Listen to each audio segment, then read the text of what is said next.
శ్రీ సత్యసాయి జిల్లాలో నీటి ఎద్దడి నివారణ చర్యలు, దీపం పథకం అమలు, అడవుల సంరక్షణపై అవగాహన ర్యాలీ, నులిపురుగుల నివారణకు అవగాహన కార్యక్రమాలు తదితర అంశాలతో కూడిన శ్రీ సత్యసాయి జిల్లా సమాచార లేఖను ఇప్పుడు విందాం.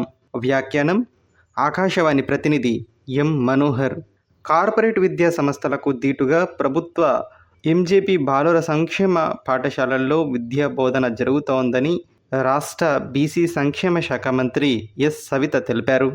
ఈ నెల 1వ తేదీన రొద్దం మండలంలోని ఎన్జేపీ బాలుర సంక్షేమ పాఠశాల పునర్నిర్మాణ కార్యక్రమంలో మంత్రి పాల్గొని ప్రారంభించారు. ఈ సందర్భంగా మంత్రి మాట్లాడుతూ, ముఖ్యమంత్రి చంద్రబాబు నాయుడు విద్యాశాఖ వ్యవస్థపై ప్రత్యేక కృషి చేస్తున్నారన్నారు. ప్రభుత్వ ఎంజేపీ బాలుర సంక్షేమ పాఠశాలల్లో ఆరోగ్య భద్రత, ఆహార భద్రతతో కూడిన విద్యను అందిస్తున్నామని తెలిపారు. శ్రీ సత్యసాయి జిల్లాలో నీటి ఎద్దడి నివారణ చర్యలు చేపడుతున్నామని జిల్లా కలెక్టర్ టిఎస్ చేతన్ తెలిపారు.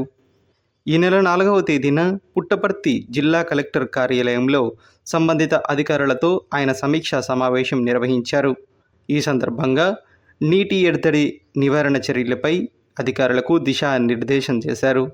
ఈ సందర్భంగా కలెక్టర్ మాట్లాడుతూ, మండల, డివిజన్ స్థాయిల్లో నీటి ఎద్దడి నివారణ చర్యల్లో భాగంగా కంట్రోల్ రూమ్లను ఏర్పాటు చేస్తున్నామని, జిల్లా స్థాయిలో త్రాగునీటి సమస్యలపై 0855292439 నంబర్ను ఏర్పాటు చేశామని, ప్రజలు త్రాగునీటి సమస్యలకై ఈ నంబర్కు కాల్ చేయవచ్చని తెలిపారు. దీపం పథకంను జిల్లాలో పటిష్టంగా అమలు చేస్తున్నామని జిల్లా సంయుక్త కలెక్టర్ అభిషేక్ కుమార్ తెలిపారు. ఈ నెల 4వ తేదీన జిల్లా కలెక్టర్ కార్యాలయంలో పుట్టపర్తి మండలం పరిధిలోని గ్యాస్ ఏజెంట్ల ప్రతినిధులతో దీపం పథకంపై ఆయన సమీక్షా సమావేశం నిర్వహించారు. ఈ సందర్భంగా ఆయన మాట్లాడుతూ, రాష్ట్ర ప్రభుత్వం సంవత్సరానికి 3 గ్యాస్ సిలిండర్లను ప్రజలకు ఉచితంగా అందజేస్తోందని, ఈ పథకం కింద గ్యాస్ ఏజెన్సీలు లబ్ధిదారుల వద్ద నుండి ఎటువంటి డబ్బులు వసూలు చేయరాదని తెలిపారు. ప్రతి ఒక్కరూ అడవులను కాపాడుకోవాల్సిన అవసరం ఎంతైనా ఉందని అటవీ శాఖ అధికారి చక్రపాణి తెలిపారు.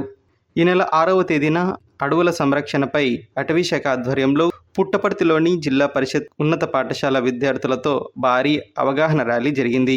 ఈ సందర్భంగా అటవీ శాఖ అధికారి చక్రపాణి మాట్లాడుతూ, నేషనల్ ఫారెస్ట్ పాలసీ ప్రకారం 33% భూమి పచ్చదనంతో ఉండాలని, ఈ లక్ష్యానికి మనం సుమారుగా 13% వెనుకబడి ఉన్నట్లు తెలిపారు.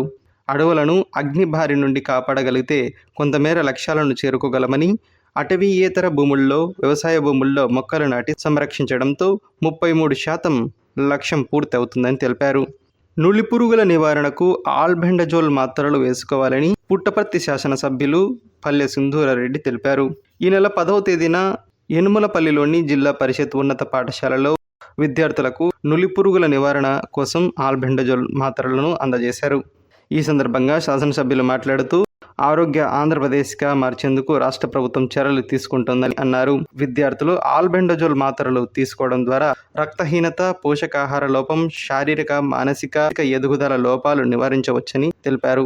ఔత్సాహిక పారిశ్రామికవేత్తలకు శిక్షణ ఇచ్చి సర్టిఫికెట్లను పంపిణీ చేస్తున్నామని డిఆర్డీఏ ప్రాజెక్టు డైరెక్టర్ నరసయ్య తెలిపారు. ఈ నెల 10వ తేదీన మడకశిర ప్రభుత్వ డిగ్రీ కళాశాలలో ఆంధ్రప్రదేశ్ రాష్ట్ర నైపుణ్య అభివృద్ధి సంస్థ ఆధ్వర్యంలో సంకల్ప ప్రోగ్రాంలో భాగంగా 8 రోజుల శిక్షణా తరగతుల కార్యక్రమం జరిగింది. ఈ సందర్భంగా ఆయన మాట్లాడుతూ, ఔత్సాహిక పారిశ్రామికవేత్తలుగా తయారు చేయడానికి కావాల్సినటువంటి మెలకువలు, వ్యాపార నిర్వహణ, శక్తి సామర్థ్యాల గురించి, అలాగే మహిళలు వ్యాపారంలో రాణించడానికి కావాల్సినటువంటి వివిధ రకాల అనుమతుల గురించి తెలియజేశారు. రాయలసీమను సస్యశ్యామలం చేయడమే రాష్ట్ర ప్రభుత్వ లక్ష్యమని రాష్ట్ర బీసీ సంక్షేమ శాఖ మరియు చేనేత జౌళి శాఖ మంత్రి సవిత తెలిపారు. ఈ నెల 12వ తేదీన గొల్లపల్లి రిజర్వాయర్ వద్ద మంత్రి గంగ పూజ చేశారు.